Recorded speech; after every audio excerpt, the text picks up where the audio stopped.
Say Drake.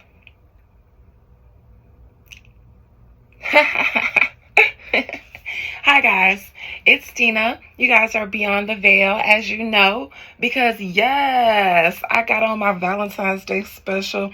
This ain't my Valentine's Day special. This is my round the house special, y'all. If I put on my Valentine's Day special, I get kicked off of YouTube and sent directly on over to Hub. Cause happy Valentine's Day, you guys. Valentine's Day fell on the day of Venus this year. You guys make some good scorpionic babies tonight. I posted a little picture of you guys to for inspiration. If some of you guys are Valentine lists like I am, you know what I'm saying? Just look at the picture and use your imagination. You have my consent. You know what I'm saying? Because it's hard out here for a pimp with no holes on Valentine's Day. Okay. Fun fact, I was married my entire 20s. I was with my ex-husband from 18 to 31, 32. And I don't think I've ever in my life, maybe one or two times, have been treated on a Valentine's Day in my entire life. I don't receive gifts, never really have. I've never really been wined and dined on any day, really. My entire marriage, I did the wining and dining because I always thought if I do it, then he'll get the hint to do it for me. Never did. And my love language is all 5 love languages. And so I just showered my ex-husband with dates and gifts and surprises. And it would never be that for me. At some point, I would ask, can you just write me a card? Make me a note. I wouldn't even get that sometimes. So Valentine's Day has, while every other woman in the world always look forward to this day, I never did. It's my mom's birthday, and I never have been treated on Valentine's Day. So I always spent Valentine's Day catering to my mother.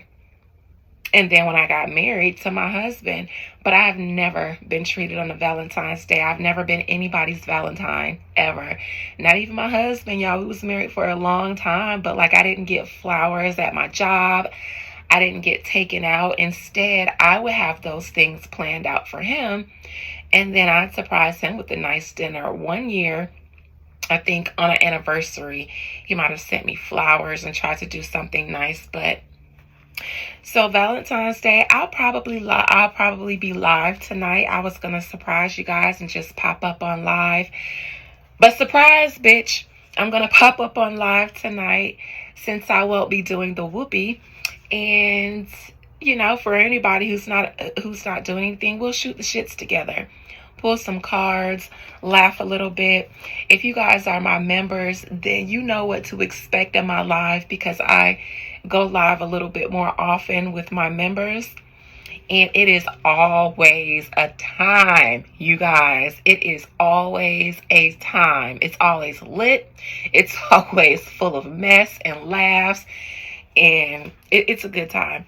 But this isn't going to be a members live. I'm just going to go live on my regular channel tonight and spread some love. I'm going to do it after I take a rose and milk bath. I'll have a nice Venusian influence candle going. And I will, also invoke the spirit in the energy of Venus and specifically of love and romance. So that's what we'll do tonight. Surprise, I'm going live.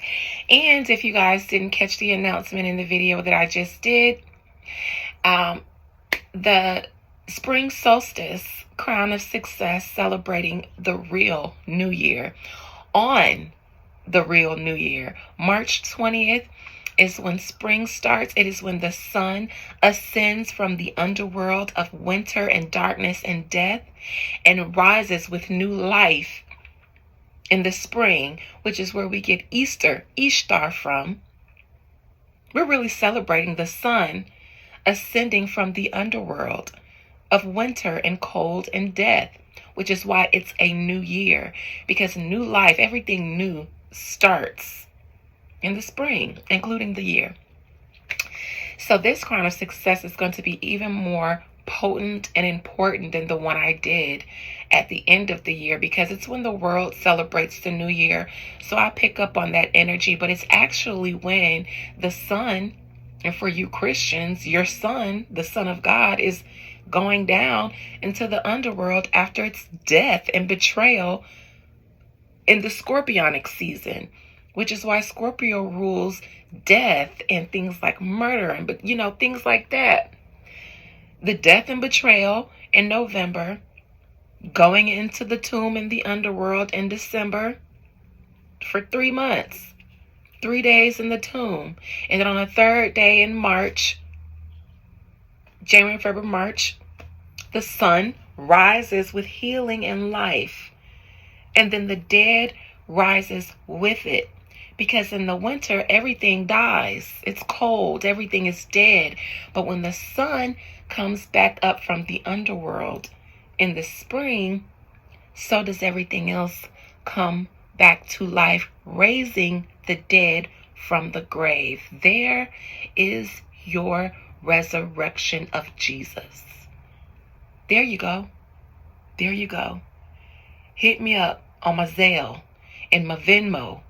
I ain't got Cash App, but y'all know in my PayPal, because I just boom. There you go. There you go. So the crown of success will take place on the same day that the sun crowns itself with success from the underworld. If y'all thought that crown of success that we did in December was something powerful, ooh. Group ceremony, March 20th, $50 to participate. I may cap this one because too many people is a lot. The ceremony doesn't end for days. And this is a 3-day, usually 3-day ceremony.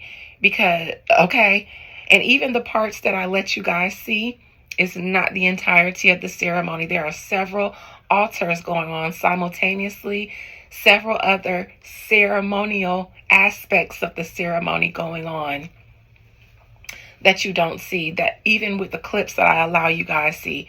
$50 to participate. Beyond the Veil, Adina@gmail.com, at Beyond the Veil, Adina on Instagram. And for your repeated clients, hit me up on my text if you would like to participate. March 20th, Crown of Success, on the day of the spring solstice, the day of the natural new year. And speaking of new, Drake, you just had a lot going on. You had a really tough rap battle. The Super Bowl came and Kendrick literally said, "Who calling my bluff? Hey, Drake, I hear you like I'm young." The Super Bowl was crying out, "Not like us." I'm sure, because I did a reading on you right before. I'm sure it's tough.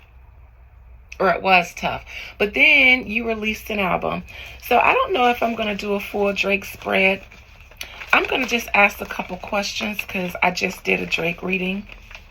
And I'll probably include Kendrick on this too. Or maybe not. I might just keep this short.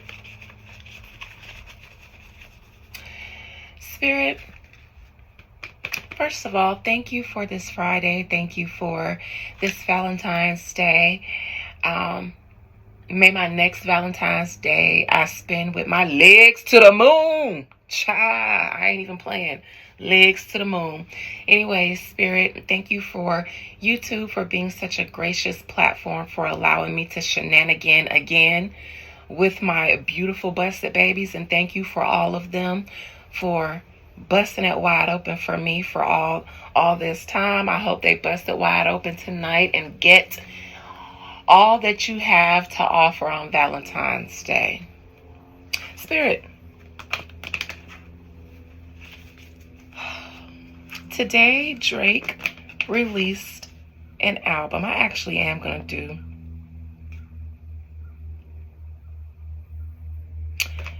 okay now. Spirit, How's Drake feeling about his album today that he released?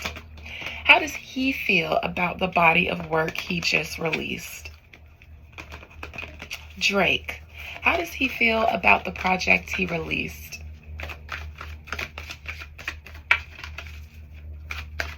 Trying to harness the energy of love and adoration on Valentine's Day. I see what you're doing.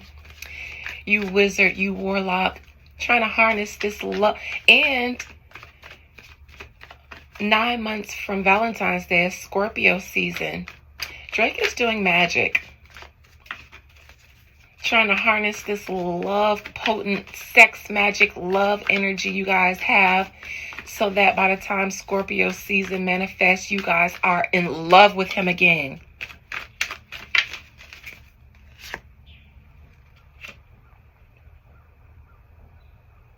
Oh, Queen of Pentacles.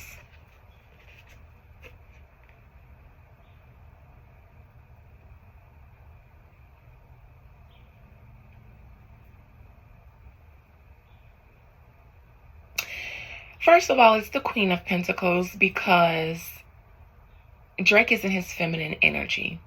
Drake, his major energy is feminine, not just because he's a water sign and water signs are feminine in nature, but because Drake is in feminine energy, period.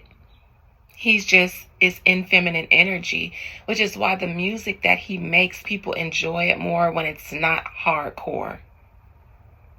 Drake just exudes feminine energy. Not saying anything's wrong with that.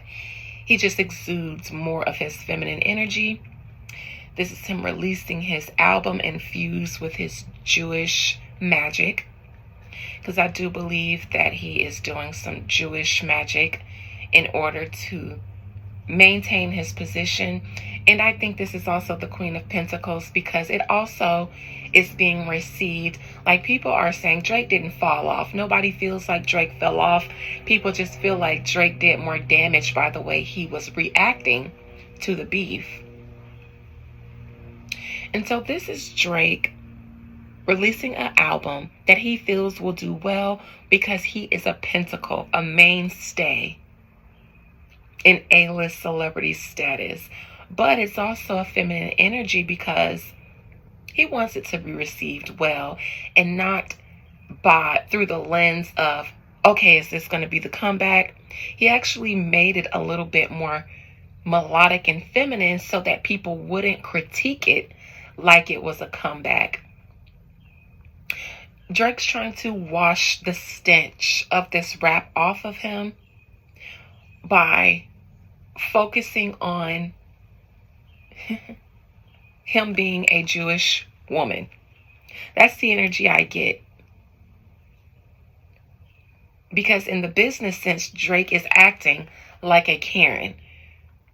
Somebody who threw rocks and then got hit and then, oh my God, that person hit me. I didn't do anything. Police. But I do think that he thinks that his album is being received the way he wanted it to. And that's not from critics of a rap beef. He tried to give us a Drake vibe. Because if he gave us anything more hardcore, then it would have been looked at and critiqued by the hardcore rap. It's almost like Drake is trying to fall back on his female audience right now. Because the guys are holding him accountable to guy energy. The men are sparring like men and expecting Drake to respond the same. Drake is going the feminine route. He does not do well going toe to toe with very masculine energy. He doesn't match masculine energy like that.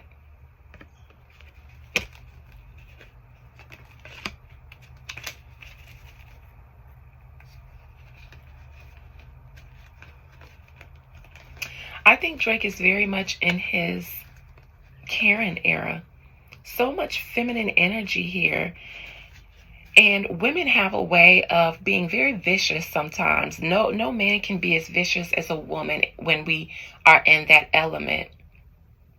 But then, it, like for instance, women can be very vicious to men. I deal with a lot of men who come to me with a lot of mother wounds from having to experience harsh treatment from a woman with her own trauma from men, raising men, thinking she needs to be tough. I'm gonna deal with that later. I'm gonna let y'all have Valentine's Day, but I'm gonna come back later. But we can be very vicious. Like if we arguing with our man, we know what we're doing when we're trying to hurt them. But the minute he says something or do something, we fall all out. Like we just so hurt when we're capable of toppling nations. We can kill a king with our words, meaning destroy his ego with our words and our actions. We can. That's the energy that I'm getting with Drake. Vicious, like a woman, vicious when he's on one. But the moment a man puts his foot down and say, no, the moment we encounter a real man that ain't gonna let us think we run stuff, then we act like we've been beat up. Oh, I can't believe he talked to me that way. No. We just ran up on a real man. Drake, this is the energy that I get from you. You ran up on a real man. And you're behaving, you're responding very, very feminine. And I'm a woman, so because I'm channeling energy and I'm not just speculating or reading, I feel the energy off of you. And because I'm a woman with a lot of masculine energy, I clock it very easily, and it's hard for me not to respect. I mean, it's easy for me to not respect. Spirit, how does Drake feel about Kendrick's performance at the Super Bowl?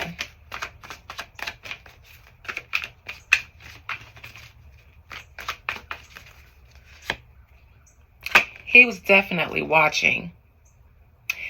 I know he has a Finsta. I think he was in the comments online. Maybe not even from the Finsta that people knows he has, because he's got Finstas for Finstas for Finstas. I believe Drake was in the comments, thumbs burning.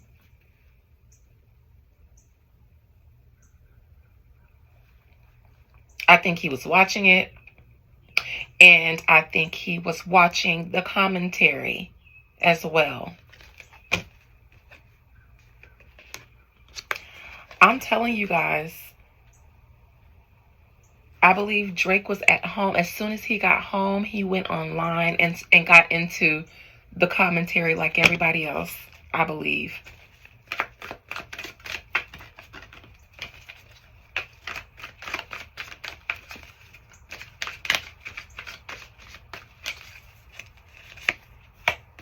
The man was hurt. He was hurt because Drake likes to tell himself and run this narrative that the song is only big because the machine is making it that way to get back at him. During the Super Bowl, Drake saw the authentic reception of that song. It was hard for him not to be in his feelings.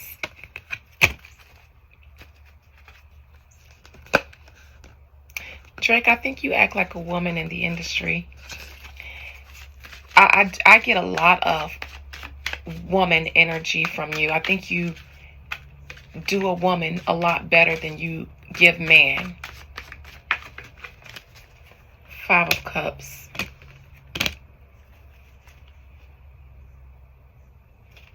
Again, I think he's sad because at that moment, it was clear.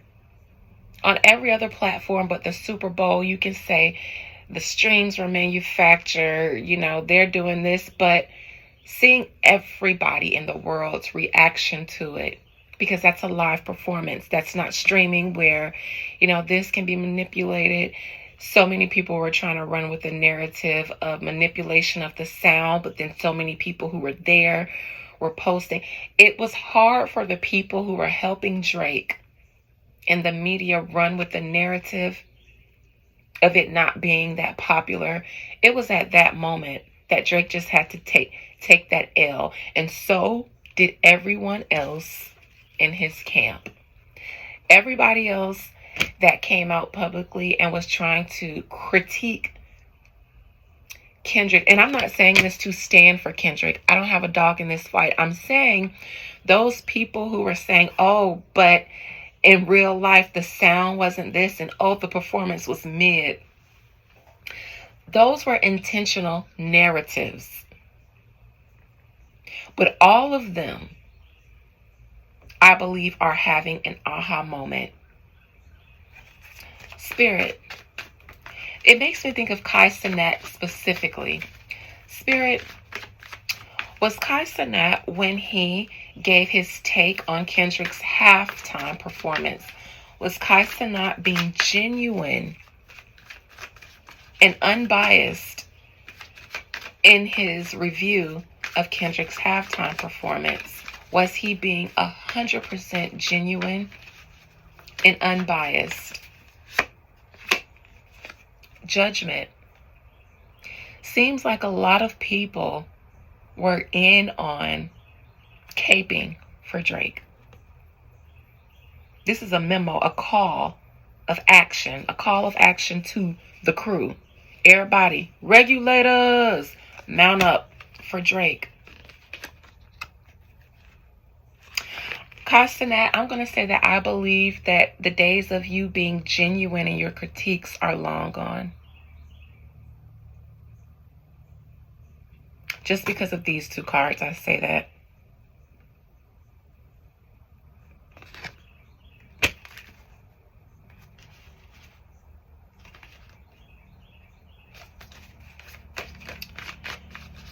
All right, and Kendrick, now that we got all Drake stuff out of the way. Kendrick Lamar's spirit. How did Kendrick Lamar feel about his Super Bowl halftime performance? How does he feel about it?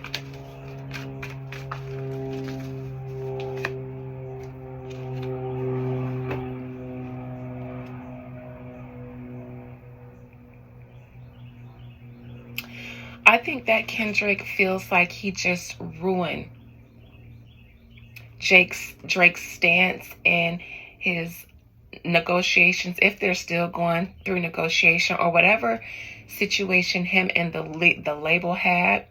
If there was any question about them being both equally good, but Drake being the more valuable artist at the label, I believe Kendrick feels like he just proved to everybody, just because I fall back don't mean I'm not the best.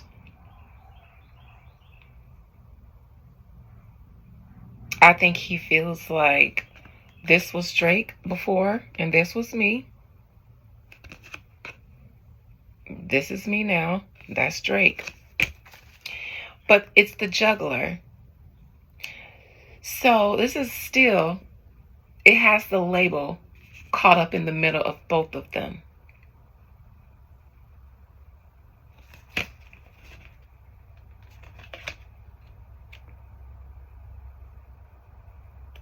I think he's not concerned about being sued anyways. And I believe it's because of what else Kendrick might know that he received from Drake's camp.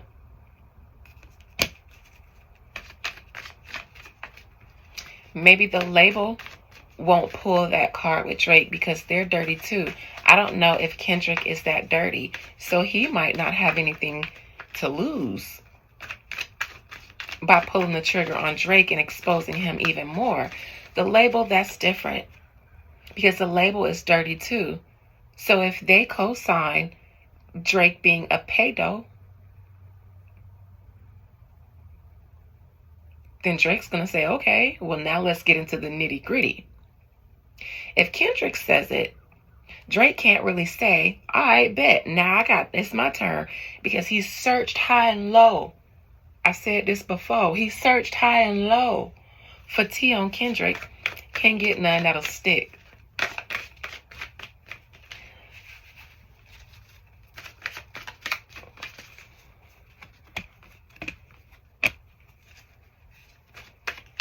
I think he's already tried to get tea on Kendrick. Couldn't shake anything out that was valuable.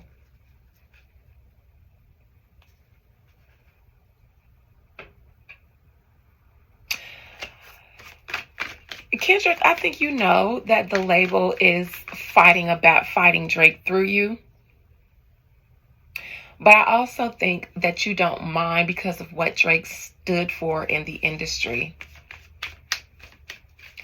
I think that despite the narrative that Kendrick was hating or Drake or something like that, I don't get it as genuine hate. I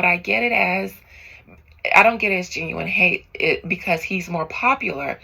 I think Kendrick has always felt like he was better. I think he's been saying that since his early rap days, that he was better than all the other popular rappers. He's been saying that. He believes that. I believe that Kendrick also is not very in red carpet industry.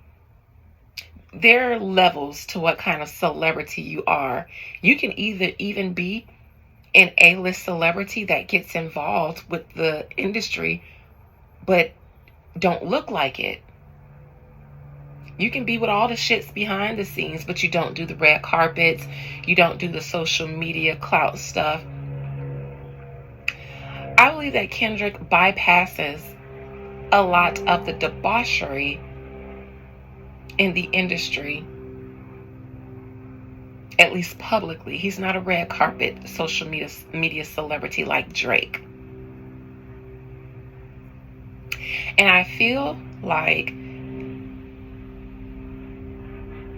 because of the shift that's happening in the industry, because of the shift that's happening up top in politics, there is trying to be a woke turn in the world. The government wants to pretend like it's woke and righteous. The industry is doing the same thing because spiritually, there is going to be a false flag situation, a pretend cleanup.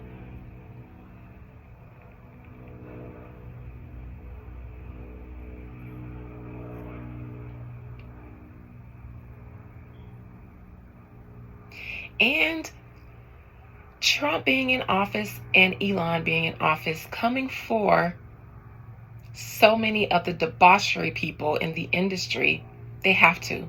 The industry has to kind of clean its own house now before Trump and Elon does it. Why? Because there is a push for moral cleansing in the world. There is a true spiritual awakening happening.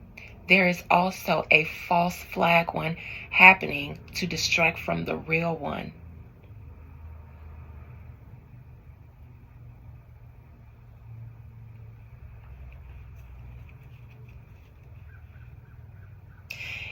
Kendrick represents the new world, the new, more clean, woke industry. Drake represents the debauchery, the dittiness of it all. Imagine, though,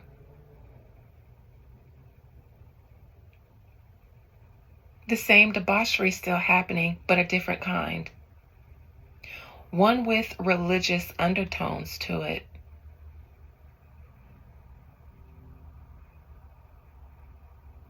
I smell a return of the days of the Crusades, where you were either a Christian or you were persecuted, or it will be that way.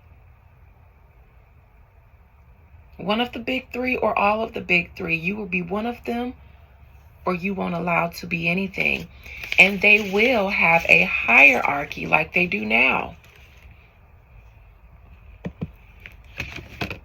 The real spiritual movement that Christ stood for is there is no hierarchy in spirituality. God exists within all of us, so we have access directly.